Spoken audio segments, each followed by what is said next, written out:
the knives are out for Malcolm Turnbull. The Prime Minister survives, but his leadership is far from secure. Malcolm Turnbull was elected leader of the Liberal Party by a margin of 48 votes to 35. More than a third of his party room wants him gone, but Malcolm Turnbull stares down his enemies. Now, we know that disunity undermines the ability of any government to get its job done. Still, the forces muster. Challenger Peter Dutton moves to the backbench while his supporters plot another attack. I will do whatever I can now to make sure that we are in a position to win the next election and to make sure that Bill Shorten never becomes Prime Minister.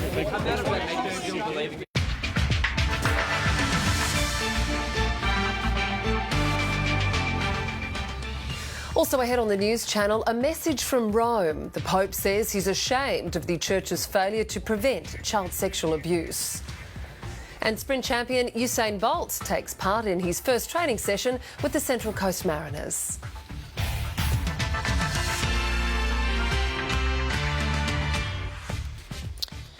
In a cycle that's become all too familiar in Australian politics, a sitting Prime Minister's tenure is on a knife edge, not due to an election, instead thanks to a challenge by a colleague. 3 years after Malcolm Turnbull rolled Tony Abbott, Peter Dutton is trying to oust Malcolm Turnbull. The Prime Minister survived today's vote, but the numbers were hardly convincing, 48 votes to 35. If just 7 Liberal MPs change their minds, Australia will have its 7th change of Prime Minister in just over a decade. Malcolm Turnbull has bought himself some time today, but how long? Our political editor Andrew Probyn's with us from Parliament House. Andrew, what do you think? How long? Well, as we go to air, Lee, we have 3 ministers who've tendered their resignations to the Prime Minister, and there is the prospect of more to come. It's been an utterly catastrophic day for Malcolm Turnbull. His leadership is bleeding out, and few in his party believe that he can last the fortnight, if not the week. But for how the day unfolded, his National Affairs correspondent, Greg Jenner. Armed with an iPad, a deputy and a secret, Malcolm Turnbull led Liberals into the party room. A puppy came too, then a result to set a prime ministerial tail between the legs. Oh, good morning. The Prime Minister called a ballot. The result of that ballot was Malcolm Turnbull was elected leader of the Liberal Party. It was a win over Peter Dutton, but also a whipping. By a margin of 48 votes to 35. Seizing the moment and sharing his tactic with only a few, Malcolm Turnbull had managed to quantify and magnify the threat to his leadership. You're mortally wounded, Prime Minister. And to corral the 35, including ministers, into a loose and possibly lethal alliance against him. It started as a movement of one. But there's a party room today, so nothing to say here. But then drew disparate groups into the Dutton defection. Senate backbenchers Jim Molan and Erica Betts as Conservative flag bearers, the moderate Susan Lee from New South Wales, and former policeman Jason Wood joined the Blue Line, and Queenslanders, spooked by the Longman by-election, freely closed ranks. Stuart Robert, Andrew Wallace and new Senator Amanda Stoker among them. Liberals have noted the silence of Cabinet's Conservative kingpin Matthias Cormann throughout, torn between being the Prime Minister's protector and a friend of Peter Dutton's. And if the challenger had one, colleagues are convinced Greg Hunt would have fallen in behind him. If other ministers voted for Peter Dutton this morning, should they follow him and resign? Look, it's a secret ballot. There's now no secret of Peter Dutton's ambition. He said to me that he doesn't feel he can remain in the cabinet, having challenged me for the leadership of the party, and so he is resigning. Gone to polish a new political persona. It's nice to be in front of the cameras where I can smile and maybe show a different side, not here talking to you about border protection matters. Parliament's latest backbenchers got a softer side. I harboured no animosity toward Malcolm Turnbull. And an evasive one when confronted with the unanswered question of the day. Can you guarantee that you not launch a leadership challenge before the next election? Well, look, again, just in terms of colleagues, I'm very grateful for the support that they've provided. I'm very grateful for the encouragement that they've given me. You get between me and Michael. And the encouragement for him's coming in waves. Victorian frontbencher Michael Sukkars led what's fast becoming a ministerial charge towards the Dutton defection with offers of resignation. There you go. Thank you. From here, it's a battle of wills, confidence and numbers. What couldn't be done in one clean strike on Malcolm Turnbull now risks being done in 2 or more if necessary by a determined group of campaigners who've marshalled an astounding 35 votes in only a week. And if Malcolm Turnbull alone can't resist them, some Liberal moderates are wondering out loud about a possible compromise candidate. Scott Morrison and Julie Bishop are mentioned among them. The Prime Minister's weakness is infectious. Something will have to give if more days like this are to be avoided. It is a narcissistic government consumed with their own jobs and their own struggles. For now, the government's numbers are holding up to fend off Labor motions of no confidence. But all the while, its leaders, past, current and future, are taking a battering. This is a Frankenstein's monster of a government. It has the face of the member for Wentworth, it has the policies of the member for Warringah, and it has the cold, shrivelled soul of the member for Dixon. Frankenstein's monster of a government. National Affairs correspondent Greg Jennett there. One of the factors in this leadership spill was the government's dismal result at the recent Super Saturday by-elections, in particular the Queensland seat of Longman. There was a 3.7% swing against the Liberal National Party. As we know, the government holds the slimmest of majorities, just one seat in the House of Representatives. If that Longman swing were replicated at a general election, 19 seats would be at risk, 7 of them in Queensland. One of them belongs to Peter Dutton himself. His seat of Dixon is on a 2% margin. But as Matt Wordsworth explains, even though a leadership change may claw back some Queensland votes, it could lose them elsewhere. Queensland is sometimes viewed as an outpost of mavericks and right-wingers, and yet it's also a bastion for Labor at state level.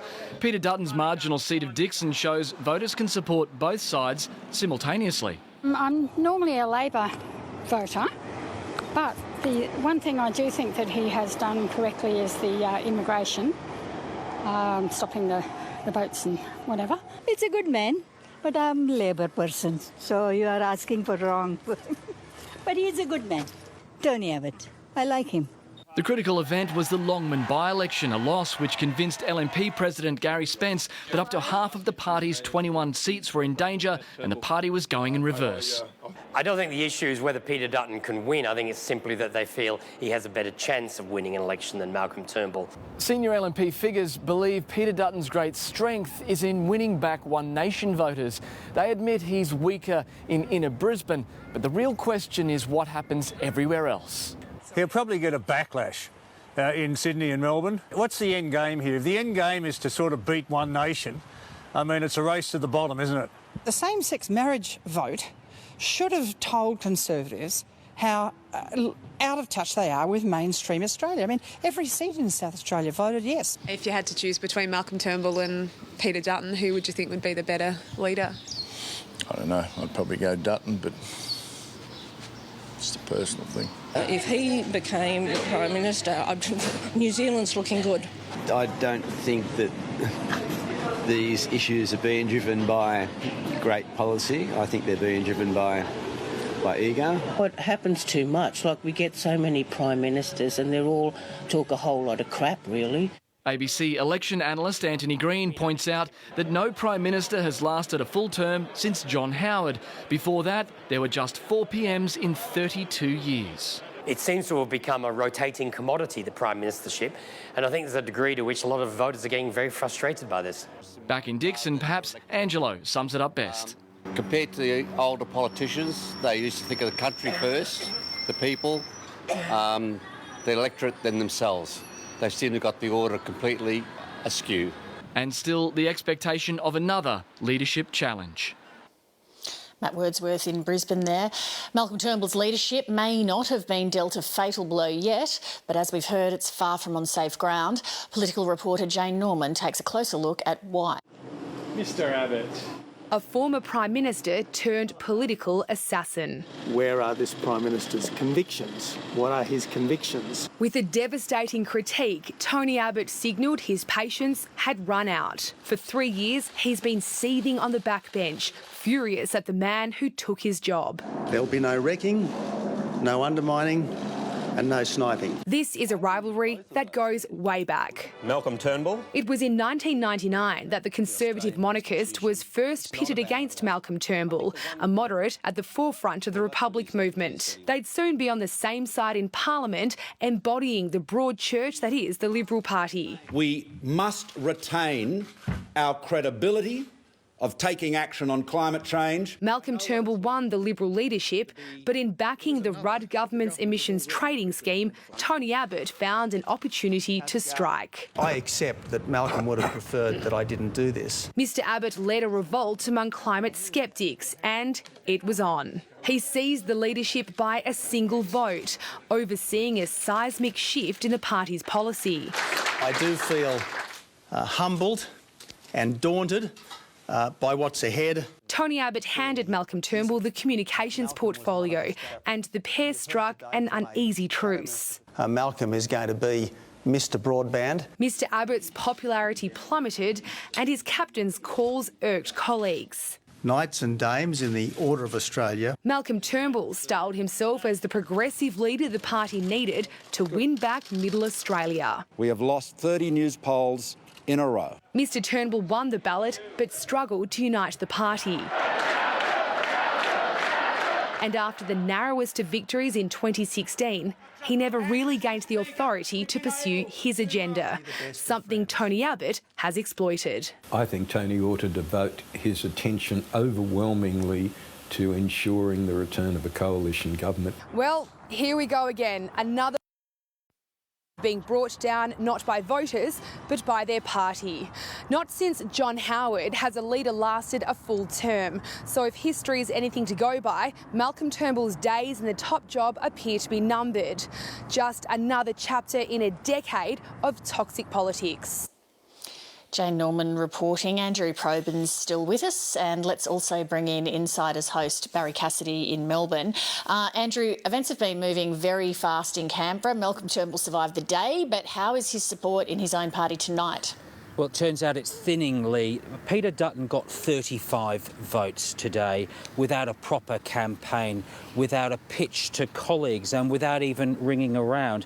He's 7 votes short of becoming the Liberal leader, and I have spoken to Liberals today who voted for Malcolm Turnbull today, but next time around would vote for Peter Dutton. Now, I said before that there were 3 resignations of ministers, and this gives you an idea of how fast-moving it is. It's now 4. So we have James McGrath, who is the Assistant Minister, the Prime Minister himself, Concetta Fierravanti-Wells, Michael Sukkar and Angus Taylor in the last few minutes. Now, these are in part, I imagine, designed to trigger a deeper crisis. The resignation of James McGrath will particularly hurt Malcolm Turnbull because James McGrath was part of the political coup against Tony Abbott. Now, his Prime Minister's support is continuing to hemorrhage, and I'm told that the leadership issue is likely to be revisited this week or at least in a fortnight's time.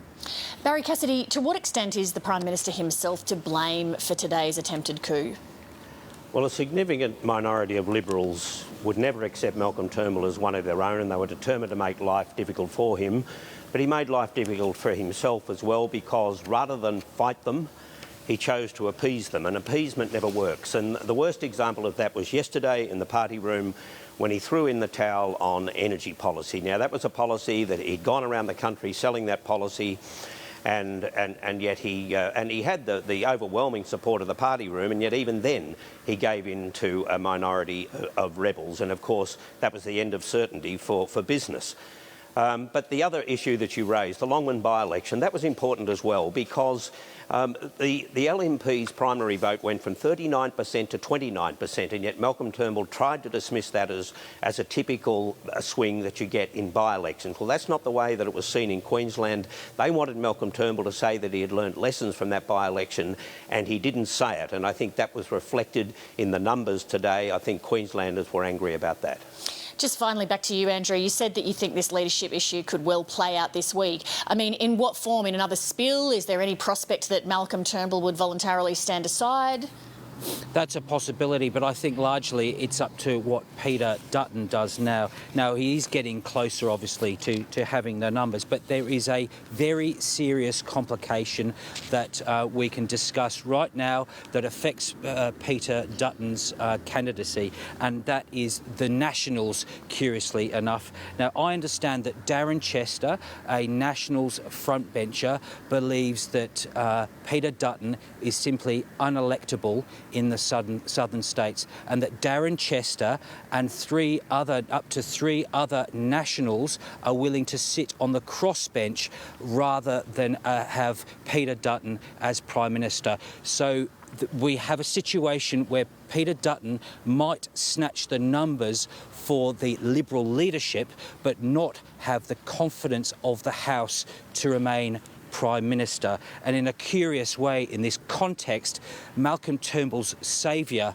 could be the National Party. Now, in this context, you could have a situation where a compromise candidate comes through the middle, someone like Scott Morrison, because he is neither Malcolm Turnbull or Peter Dutton. So very complicated, complex issues confronting the Liberal Party in days ahead. Several of which would compromise a real crisis for the government. Andrew Probert, Barry Cassidy, thank you very much. Business leaders are watching events in Canberra with concern. There's now serious doubt about where the government stands on policies such as tax and energy, robbing business of the certainty it requires to invest with confidence, as Barry Cassidy just mentioned. Here's finance correspondent Philip Lasker.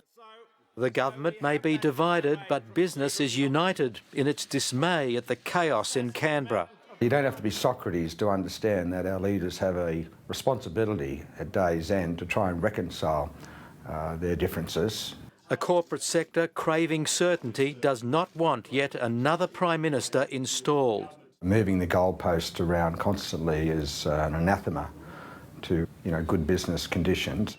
Lobby groups are accusing Canberra of ignoring the national interest at great cost to the economy. If we don't have that, there will be real concerns going forward around jobs, investment and growth. There's particular concern that tax cuts and energy policy, two key issues seen as vital to business, have been sidelined or are in doubt. What is going on right now is endangering the ability, of Australia to be competitive for capital in the long term, and therefore to continue to pay high wages and to build the jobs of the future. Those representing small and medium businesses say it's a pox on both houses. Short-term political opportunism, whether it's within the Liberal Party, whether it's within the coalition, or whether it's between the Labor Party and the governing coalition, is getting in the way of important long-term policy decisions that impact business, that affect the community, that are in the national interest. Stability and certainty, those were the days. Don't go anywhere. I'll have more on the leadership spill coming up later this hour on 7:30, including an interview with the Deputy Liberal leader, Julie Bishop, and political analysis from one of the best in the business, Laura Tingle. But for now, here's the rest of the day's news.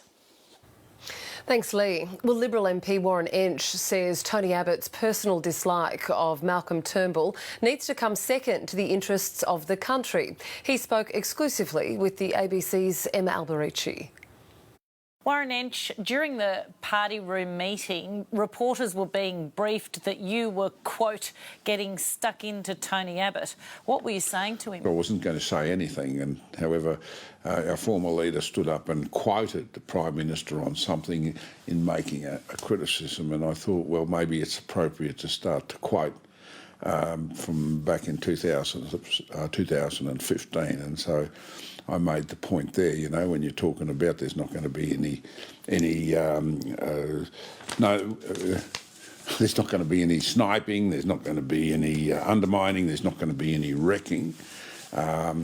And you know, this is exactly what's happening at the moment. And I just made the point, somebody, you know, as experienced as what he is really needs to understand that, you know, personal dislikes for somebody needs to be taken away, put it in the back room and shut the door, and let's start focusing on the best interest of the country. Julie Bishop categorised today's events as an overwhelming vote of confidence in the Turnbull-Bishop leadership. Was today's vote an indication of support, or did the numbers fall as they did only because the PM caught the party room off guard with this vote? Look, I'm not going to make a running commentary on that. At the end of the day, the Prime Minister won. He made it available. I mean, he stepped up and said, rightio, if you're not happy with what I'm doing, let's do it now. I think, quite frankly, any change of leader at this point in time is just ridiculous. And I think that the party room obviously made that decision. I'm really sorry, I have to say, to see Peter Dutton go. I know that you know, you see him often being criticised in some sections of the media. He has a difficult job to do. I think he's done it absolutely brilliantly. And the other side that you don't see of Peter is that he's got a great heart. And, you know, I consider him to be a very good friend. And I'm just disappointed that it had to come to this. And I'm really disappointed that he's chose to step down from the portfolio. I think he's done an outstanding job. You've made the point, as many of your colleagues have as well, that Peter Dutton has quite a list of achievements to his credit in immigration, in border protection. He has served on the front bench for 14 years and faithfully under 4 Prime Ministers. He's also been, as he pointed out at his press conference, Assistant Treasurer to Howard and Costello. Would he make a good leader now or into the future? Decision that was made in the party room today, and that decision is that Malcolm Turnbull will lead us into the next election, and I think that should be the end of it. And I just hope that in future, if there's going to be sniping, go into the room and shut the door and have a discussion. Don't do it as a running commentary. How does Malcolm Turnbull recover from here? How does he come back and regain the confidence of the party, let alone the broader community? I think he just needs to be decisive in his decisions and assert authority. The Ipsos poll had you at 45 to 55. If that was replicated at a general election, that would mean you'd lose 20 seats. You're now approaching your 40th negative news poll. Hasn't the public already quite comprehensively cast their judgment on the government under Malcolm Turnbull?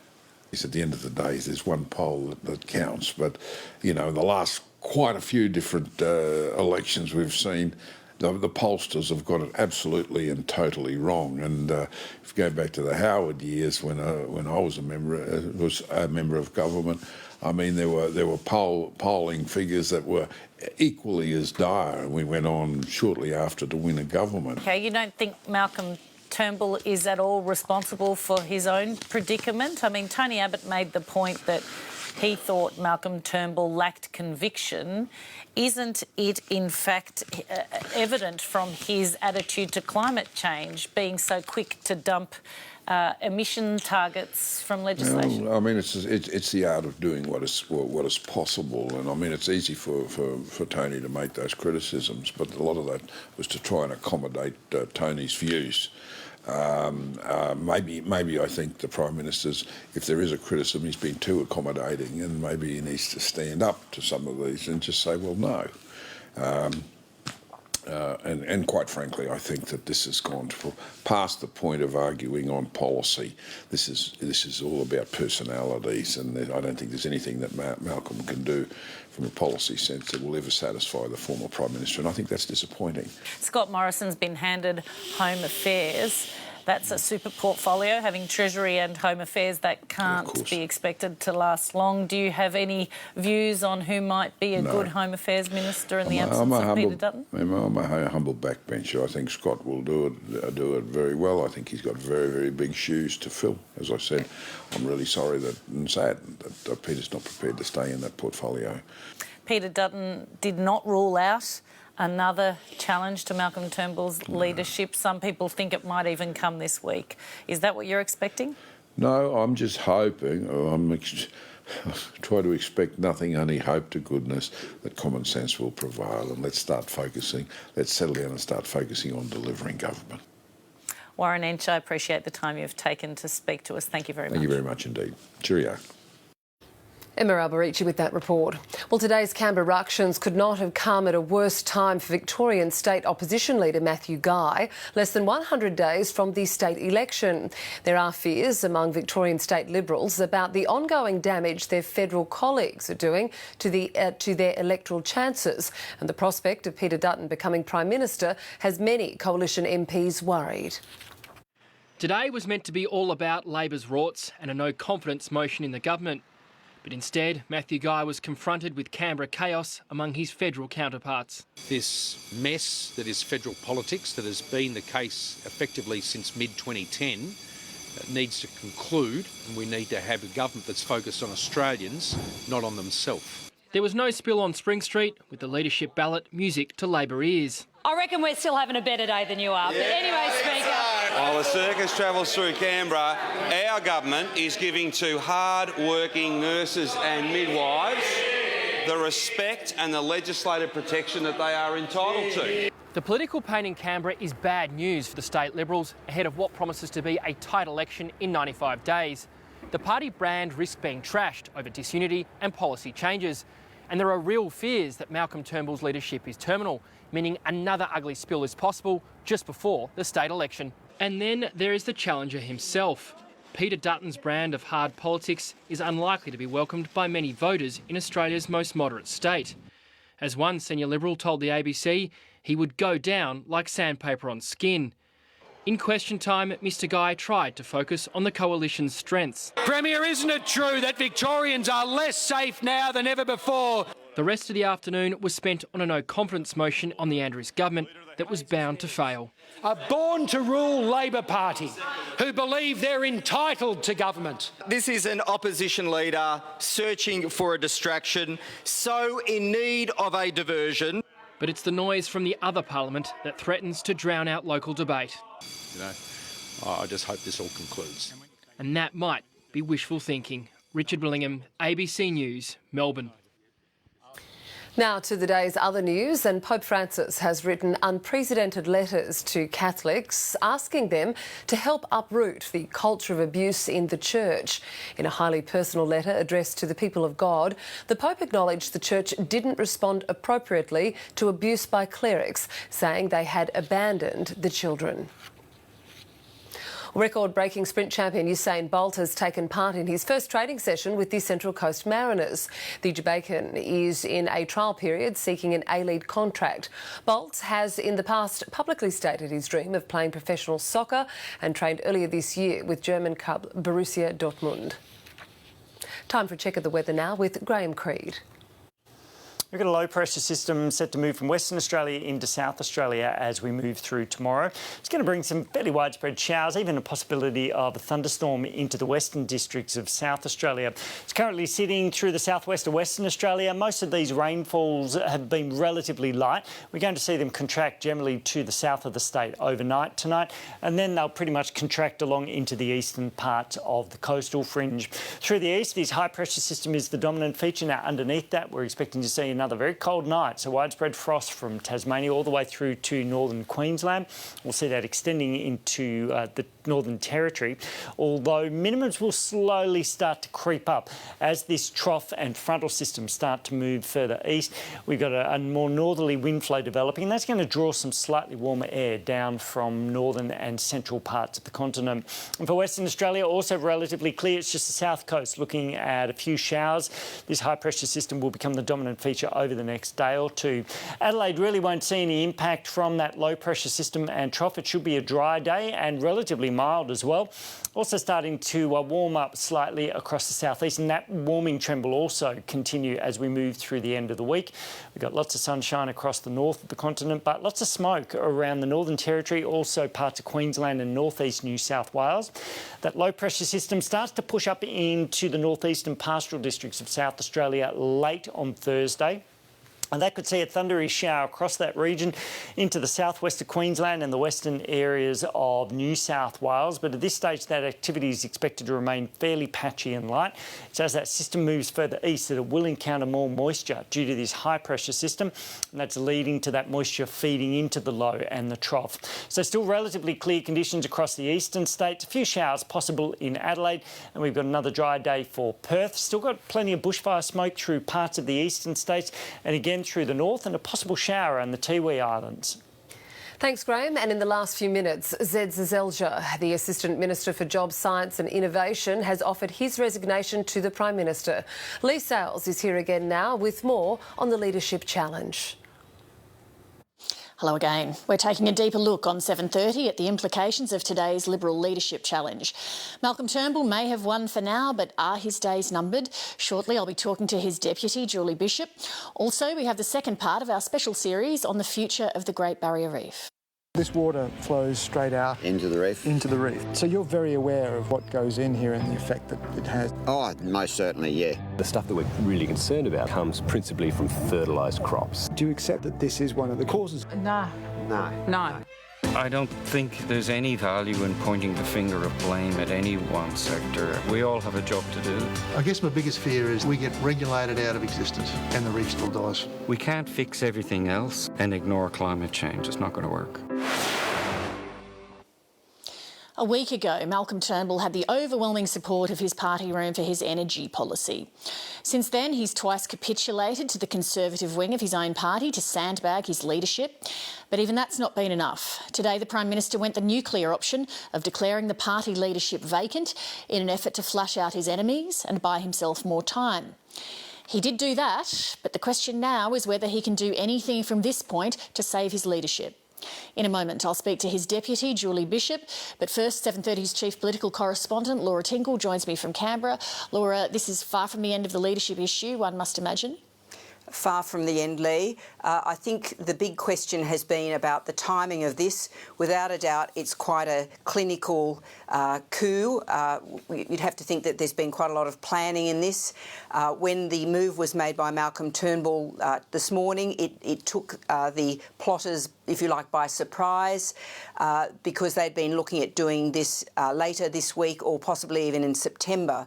Now, they've now responded, they've regrouped, and one of the big signals about how fast they may now move against Malcolm Turnbull is in the inevitable run of resignations of frontbenchers who obviously voted against Malcolm Turnbull today. We're now up to 5 resignations, and I think the letter from one of them, Senator Fierravanti-Wells, suggests that it just points to the fact that it's really about the Conservative wing that has started the revolt. This makes it very difficult for Malcolm Turnbull, apart from the fact that he's losing a lot of his front bench. He has to go through the motions, at least, of trying to reshuffle his front bench. That only creates more uncertainty and unhappiness amongst a wide range of people, and it makes it really difficult. So I think that means that we're really at a position where the question is not now whether there will be a second challenge, but when. The top story is the Liberal Party room will attend a meeting today amid a leadership crisis. I think the numbers are shifting. That is a very significant development. Does Malcolm Turnbull have your support as Prime Minister? You would think they would have learned by now. On both sides of politics, leaders are cut down to settle personal grudges for fear of election loss and over policy disputes. In this case, it's all three. It's just as ugly, and it is unlikely to end any better. Malcolm Turnbull has called on the leadership contest, thinking that he has the numbers and that he might save himself. But the vote has been too close. It's 45-38. They'll be back for him in the next few days. When it comes to leadership coups, first attempts are rarely successful, but second attempts are. In 2012, Julia Gillard stared down Kevin Rudd's first bid to take back the leadership, 71-31, only to lose the next year. Tony Abbott won his first spill, no candidate nominated then, 61-39, but later lost to Malcolm Turnbull.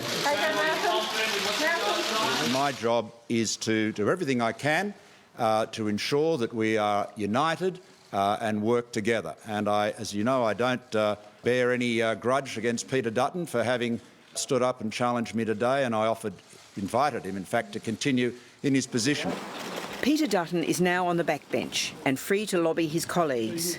And the overwhelming view is another spill isn't far away. Can you guarantee that you will not launch a leadership challenge before the next election? I harboured no animosity toward Malcolm Turnbull. I've always had a very good working and productive working relationship with Malcolm Turnbull, and I harbour no animosity toward the Prime Minister now. I want to make sure that I can support the party and make sure that we win the next election. The collapse of support for the Prime Minister is built in part on fear of what lies ahead at a federal election in Queensland. Luke Howarth is therefore one of the MPs at the pointy end of the Coalition's leadership struggle. He won't explicitly say who he voted for. Peter Dutton's a neighbour of mine. He's in the neighbouring seat. He's been a mentor to me. He's a really, really good minister. He's been on the front bench for some 15 years, and I very much support Peter Dutton, but I also support the Prime Minister as well. But the base certainly was upset after the Longman by-election, and they want to make sure that we're listening and addressing that. They want to make sure that our government is a centre-right government. The Liberal National Party in Queensland is a centre-right party, and we need to be talking to them rather than being squeezed out in the centre. So does that mean going into sort of issues that One Nation's been tapping into, like immigration? Well, immigration is definitely on people's radar, for sure. But it's also other issues as well, politically correct issues, which they're not happy about. You have to go back to John Howard's victory in 2004 to find the last time a Prime Minister was allowed to finish a full term. Thank you. There's since been a decade of leadership instability. Kevin Rudd, Julia Gillard, Kevin Rudd, Tony Abbott, Malcolm Turnbull, and a total absence of climate and energy policy. Kevin Rudd tried and failed to introduce an emissions trading scheme in 2009. The Gillard government successfully introduced a carbon trading scheme in 2011. Tony Abbott repealed it 3 years later and replaced it with a direct action policy. Since Malcolm Turnbull replaced him in 2015, his government's attempted to legislate an emissions intensity scheme, a rejigged clean energy target, and a national energy guarantee. Well, it's been devastating for business, and it's been devastating for politics as well. We've had no policy certainty around energy now for a decade. There are moments of collective madness in politics. Years of watching them up close do not make them seem any more rational when they occur, or less shocking. Malcolm Turnbull's only real hope is that his colleagues were forced to make a snap decision on the leadership this morning. Having seen how close the result was, they might have cause for pause in coming days. Australians expect us to be focused on them and talking about their issues. They don't like us being focused on ourselves. Thanks very much. Thank you. We invited the Prime Minister to join the program this evening. He declined. Instead, his deputy, Julie Bishop, is with us now from Parliament House. Julie Bishop, thank you very much for joining us. Good evening, Lee. Will Malcolm Turnbull see out the week as Prime Minister? Yes, Malcolm Turnbull was endorsed as the party leader by a majority of the party room this morning.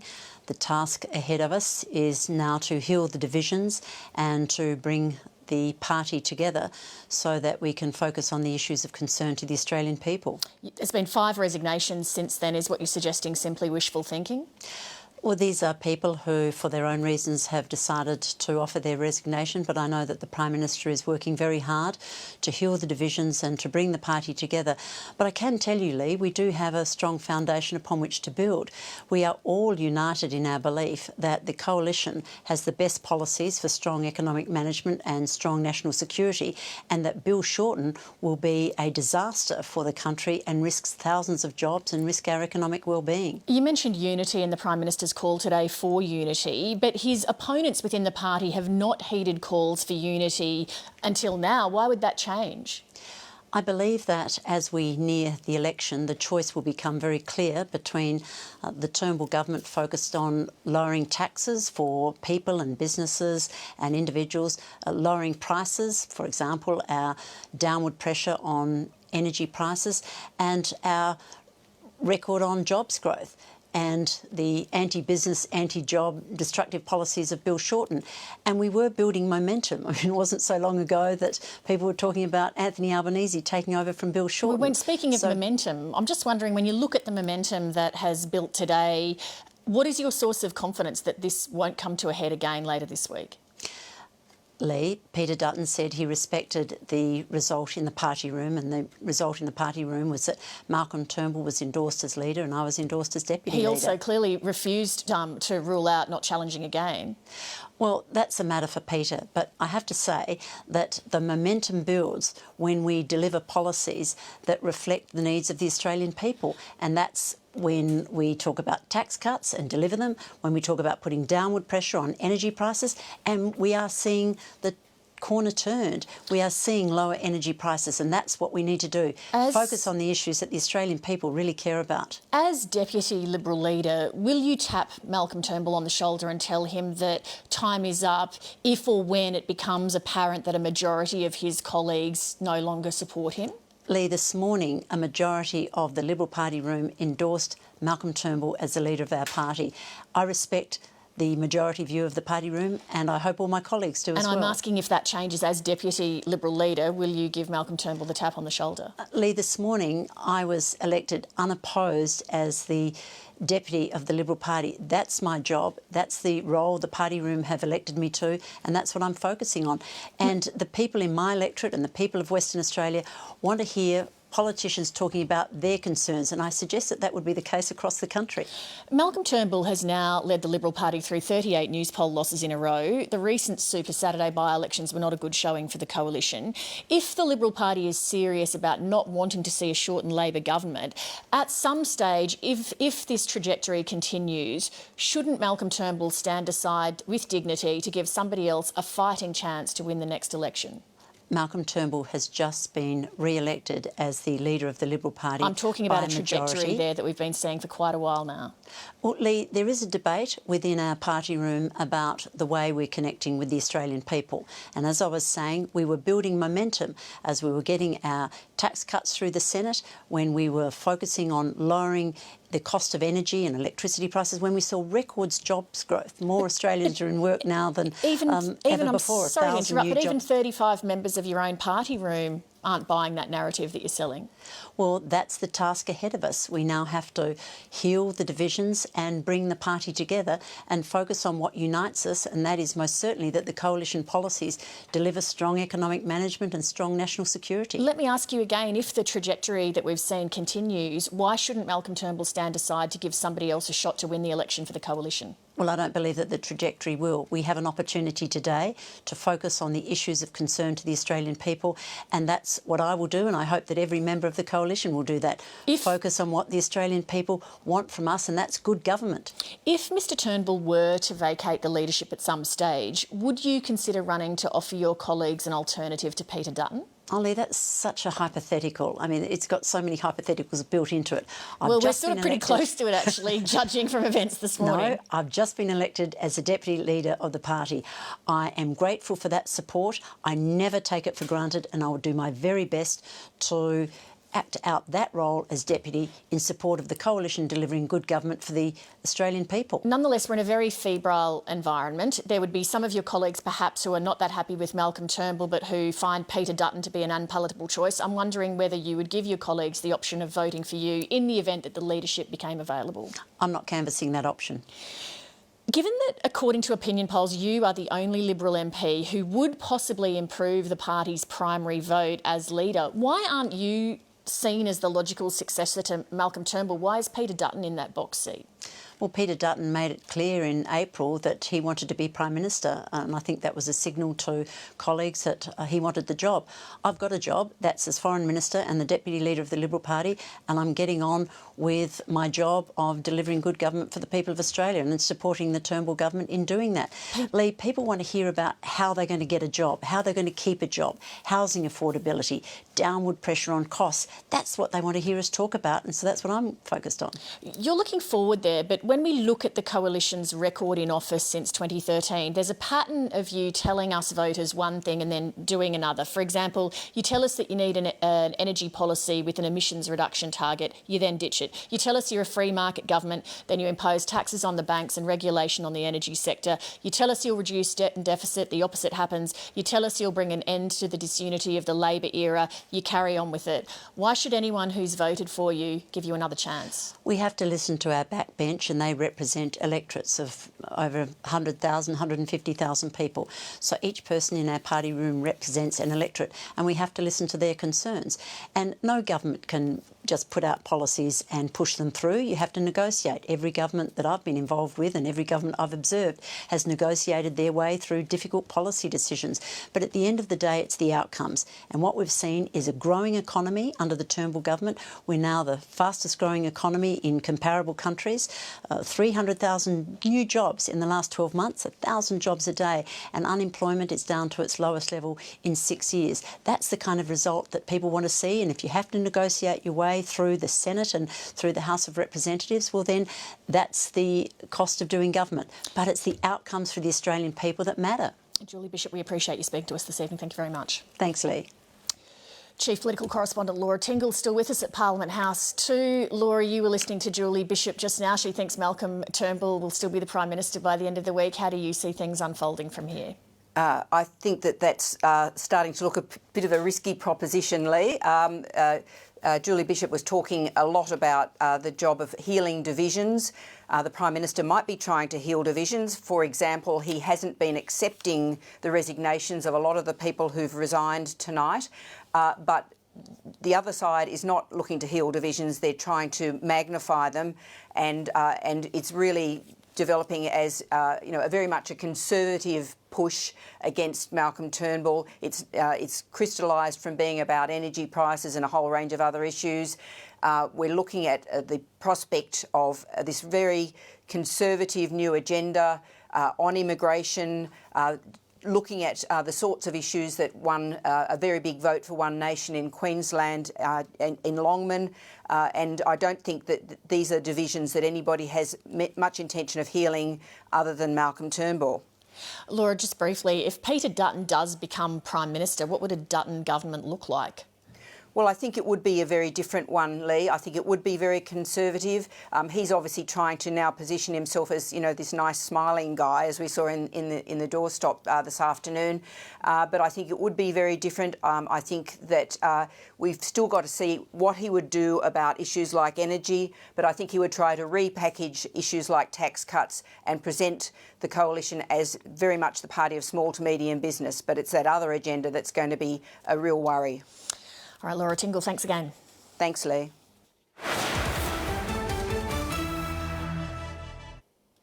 Now to the second part of our special series on the Great Barrier Reef.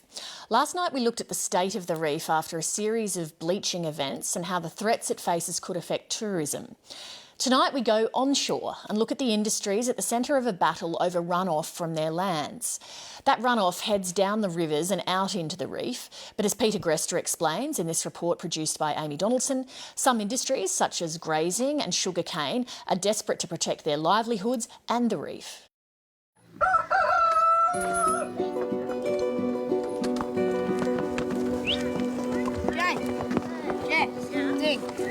Come in.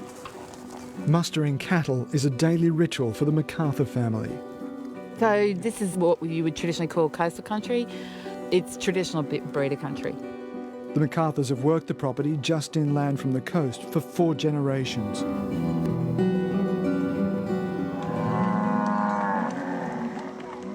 It's all about soil here. It's about growing good grass to then actually raise cattle. So the very bottom of the whole thing is good soil. It's good soil, and the better the soil, the better the grass. That soil is also at the centre of the debate about the Great Barrier Reef.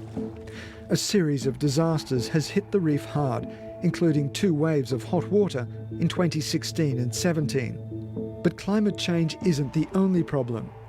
Land-based industries like grazing and cane farming are blamed for sending damaging sediments and nutrients down rivers and out to the reef, making corals less resilient.